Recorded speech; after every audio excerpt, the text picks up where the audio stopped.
Hey guys, how you doing? It's Henry and Mowers and Blowers! Good morning! As you know from my previous episode, we just fixed that Troy build, and I'm gonna take it to the back because this garage is getting totally full.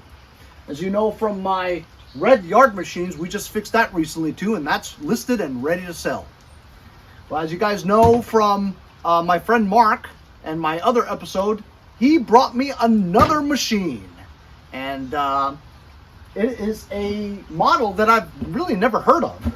It's a Pyt9000, and you could tell that this is one of the very high-end deluxe models that they made.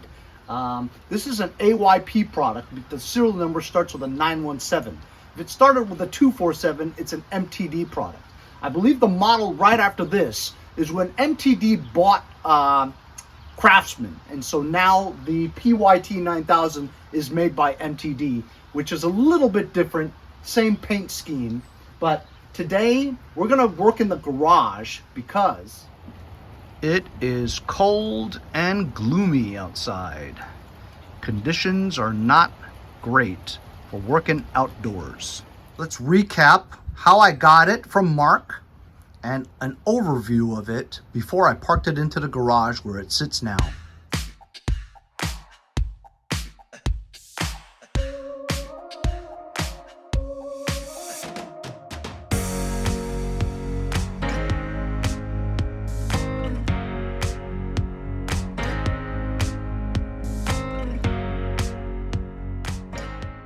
And of course, as you saw from my time lapse, my friend Marc, who gave me that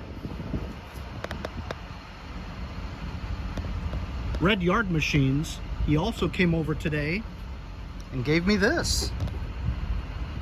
Holy cow. Look at that, huh? So this is, I've actually never had this before. It's a Craftsman AYP product because it starts with a 917 on the serial number. It's a Pyt9000. I've never seen a Pyt9000, but it looks like one of those deluxe. So you ready for this? It starts, runs, and drives. Marc got it for free. He was gonna fix it up for his son, but his son didn't want a used one. He wanted a new one. I said, well, get ready to pay $4,000 or $5,000. He wanted a John Deere zero turn, you know?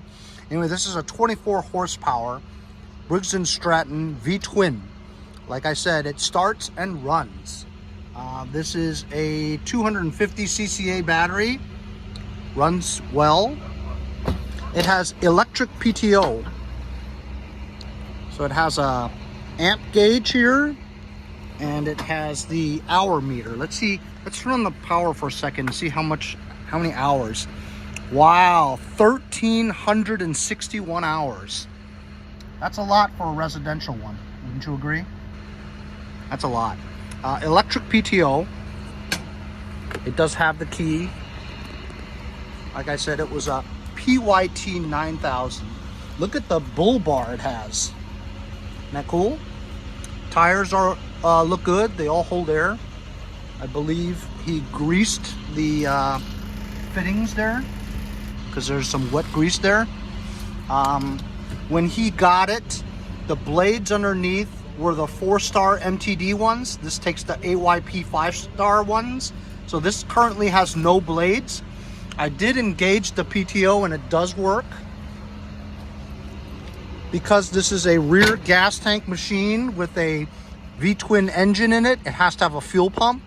Therefore, the gas tank is in the back and the fuel pump sucks the gas to the front. Batteries in the front. And for you enthusiasts, Marc said he couldn't find any information on this model. According to the serial number, it looks like it's a 1997 machine. Something 22nd, maybe January 22nd, 1997. Or it could be February 5th, 09. I don't know if this is an 09, I'm not sure. Leave it in the comments, guys, if you can tell what the date of manufacturer is on this tractor. Gas tank in the back, so the spigot is in the back. It's got a cup holder. It is a hydrostatic transmission. And I did drive this here. height adjustment is missing the bezel, the plastic bezel that surrounds this. I don't know if I have that. Good rear tires. Some rust. There's the transmission disengage. And it does come with a bagger, triple bagger. Scores! Like I said, it does need blades. I have plenty of 5-star blades. It's in okay shape, you know. A little bit of rust and cracks there. I don't know if I would fix that. Needs some mustard colored paint. And also he routed the belts wrong when he took the deck off to take the blades out. The belt is on wrong. But this will be my next project since it's already here, so.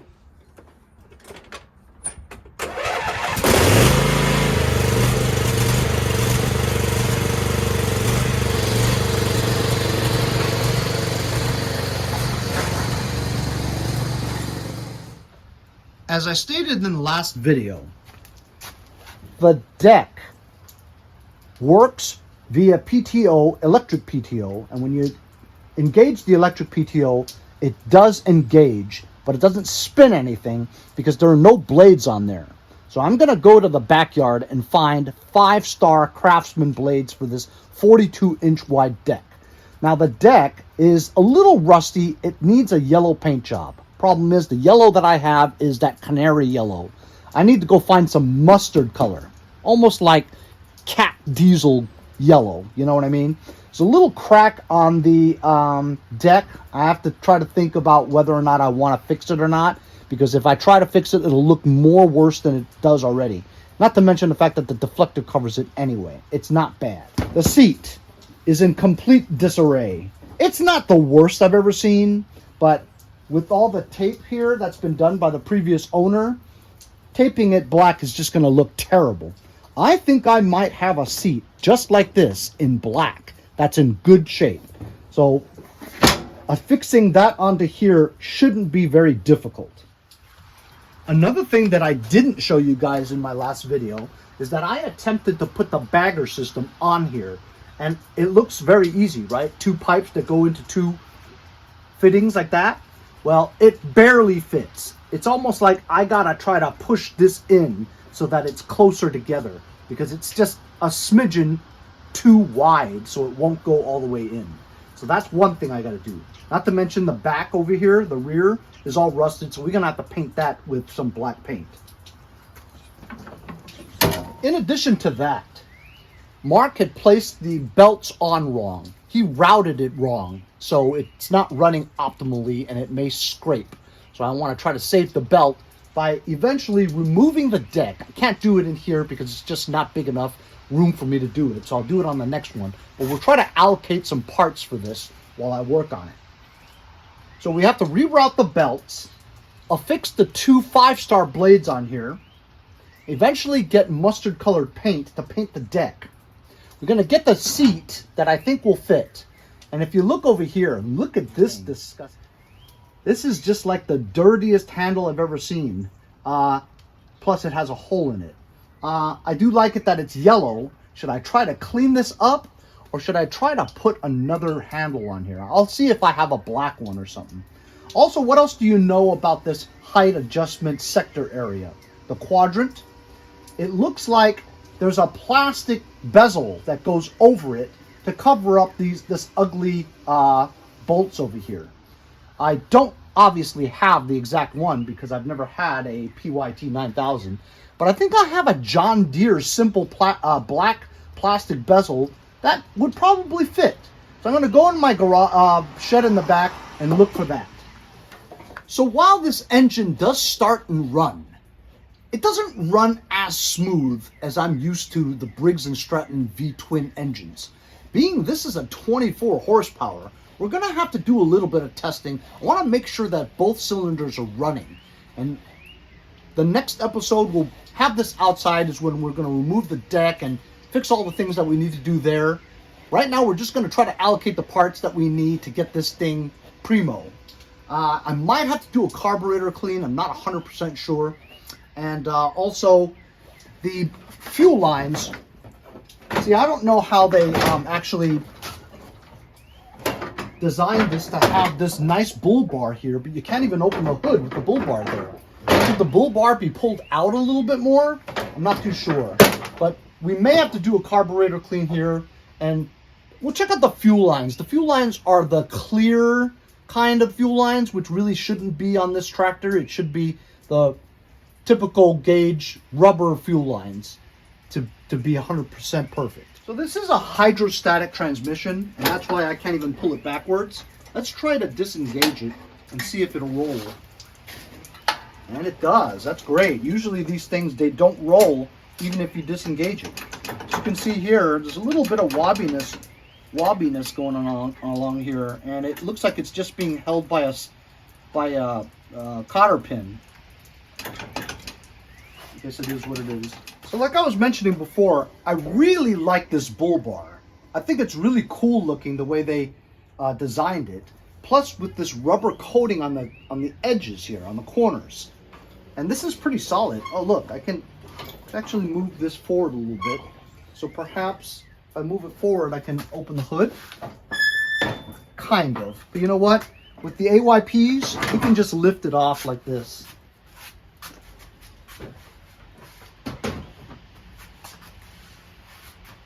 So as we can see the engine right now, it looks like you're, a newer version of the 724cc Craftsman Briggs and Stratton V-twin. This is the Extended Life Series XRD. Has a cast iron sleeve for longer life. So this engine's really worth a lot of money, to be honest with you. Here are the fuel lines that I was talking about. It seems okay, to be honest with you. They're a little stiff, not rubbery, which means that it's been on here for a while. But if it works, as you can see here, the battery looks decent. Solenoid works because it starts no problem. Here I'm showing you the fuel lines. Of course, because it's such a high horsepower V-twin, it requires a strong engine. Therefore, the stronger engines, usually V-twins, have a fuel pump, which sucks the fuel all the way from the rear. Here is the fuel filter, and this leads all the way down underneath the tractor into the gas tank. Also, because it's electric PTO, it requires a very strong stator, usually a 10/16 type stator, which emits enough electricity that it's higher than 12 volts. So therefore, you need a voltage regulator to convert whatever's coming out of here, usually 30 or 40 watts or volts, and then this voltage regulator converts it to 13 to 14, which is enough to recharge the 12 volt battery. As I stated before, I believe the belt is routed wrong. This part here should be on the other side of that pulley.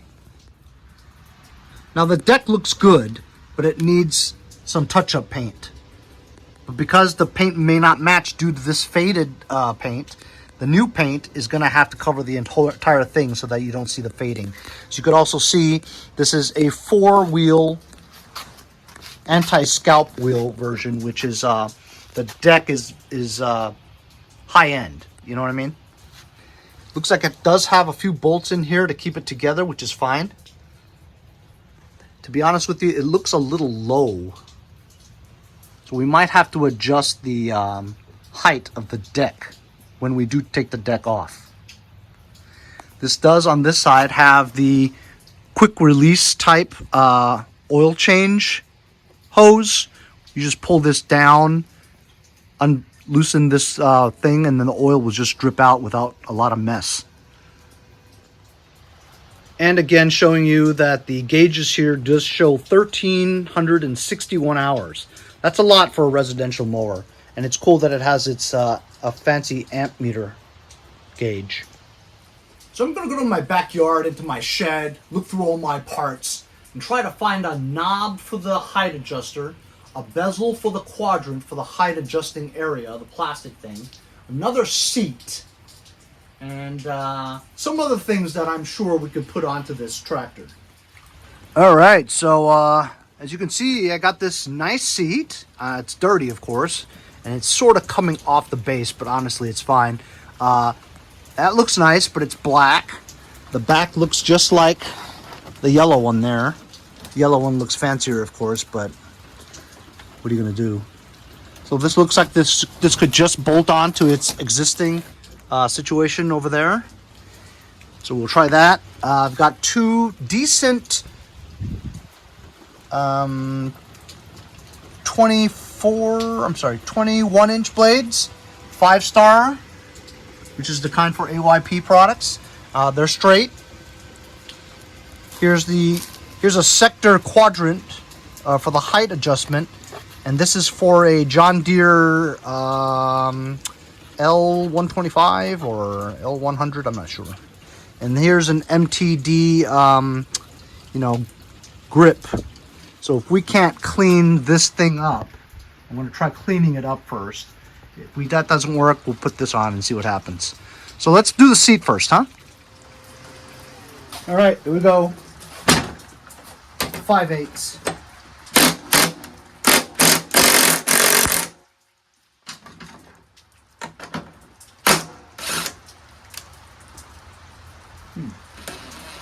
Maybe that doesn't have to be removed, only this one.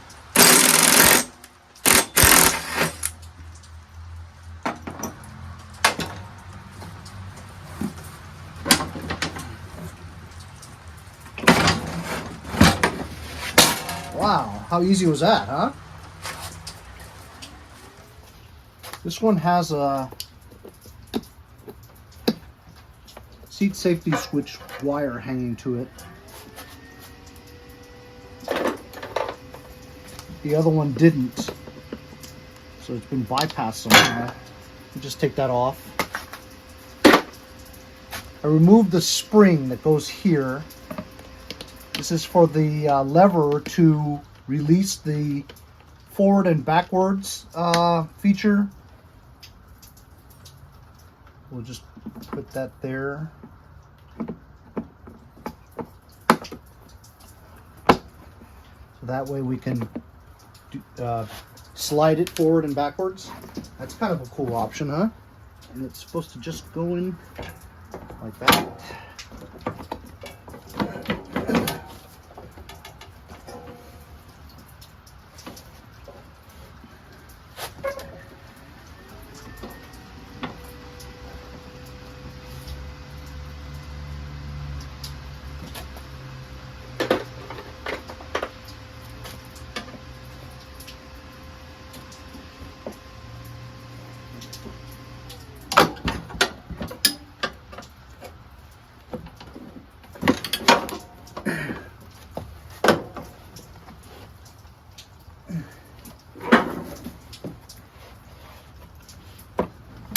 Oh yeah. Oh yeah. Oh yeah. All right. That's awesome. That seemed to work out just fine. I think this one went here to tighten along. Maybe it should go here.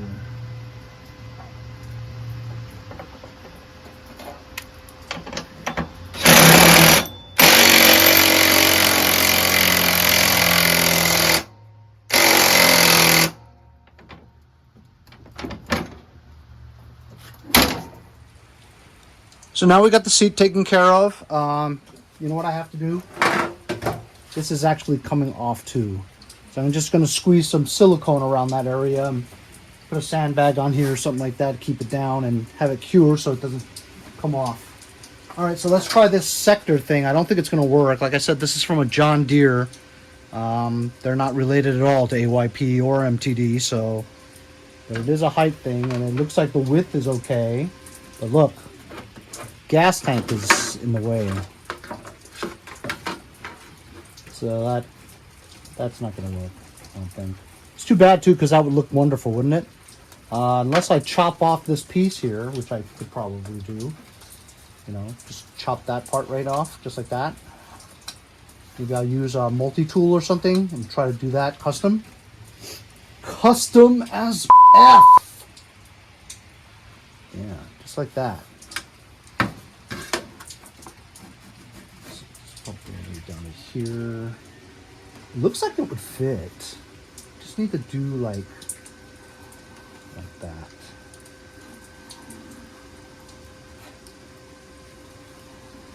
That'll look good. I'll try that.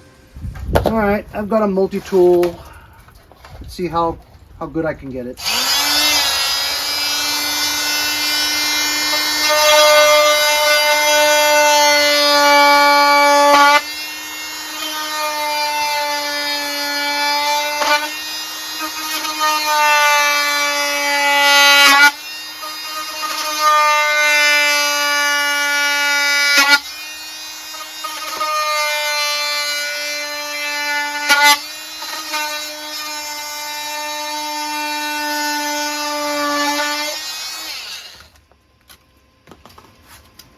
Okay. Ain't that pretty, but cap covers it. Ho ho, yeah, baby! Custom as fuck! That's badass. Uh-huh, that's right. We bad. Now I'm gonna have to try to match these two holes to there somehow. So I'm not going to know where to drill the holes, so I put the bolts in here.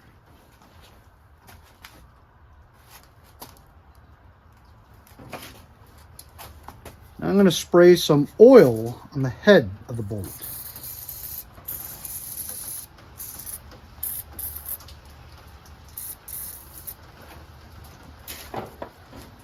I'm going to place it on here and hopefully I'll get some drips of oil onto that area.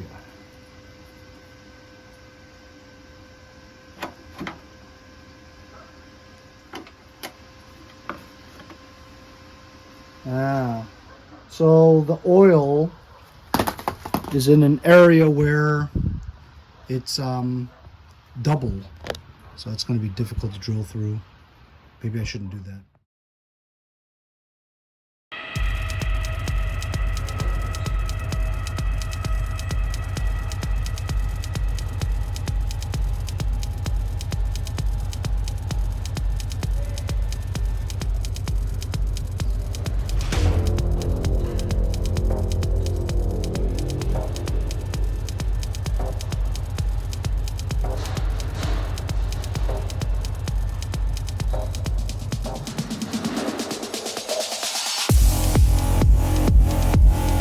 All right, here we go. You guys saw what I was doing. I used some super clean and I pretty much grinded this to yellow again. It's okay. And the sector, it worked out. It's not a perfect fit, of course, but we got it around the gas tank neck, and it doesn't, you know, curve perfectly. As you can see, there's a lot of space there. I could drive a long self-tapper through here, but then it would bend it and stuff. You know, it's fine. It just looks a little bit better that way. That's all. And it was with a quadrant sector from a John Deere that I wasn't using. Also, you saw I've siliconed the seat back onto the base, and I'm just putting some heavy stuff on here just to hold it down while it cures. And that's most of it right there. I was going to put this MTD thing on there, but it just didn't look right. And I have these blades they're going to do. So tomorrow I'm going to, when it's nice out, I'll roll this outside. We'll take the deck off and we'll put the blades on and kind of get rid of the rust underneath here, you know, by grinding it a little bit, cleaning it up, and then probably going to Home Depot to get some mustard colored yellow paint. Route the belts back on again and make sure we grease the deck, put the deck back on again. And then we'll try to fit the bagger onto it. And then probably eventually do a carb clean on it, or at least drop the bowl and see what's in it. And check the oil and then test it a little bit and make sure that both cylinders are running. And we'll see what we have to do after that. See you later. That's right. Here at Mowers and Blowers, we push them into the garage and they come out driving!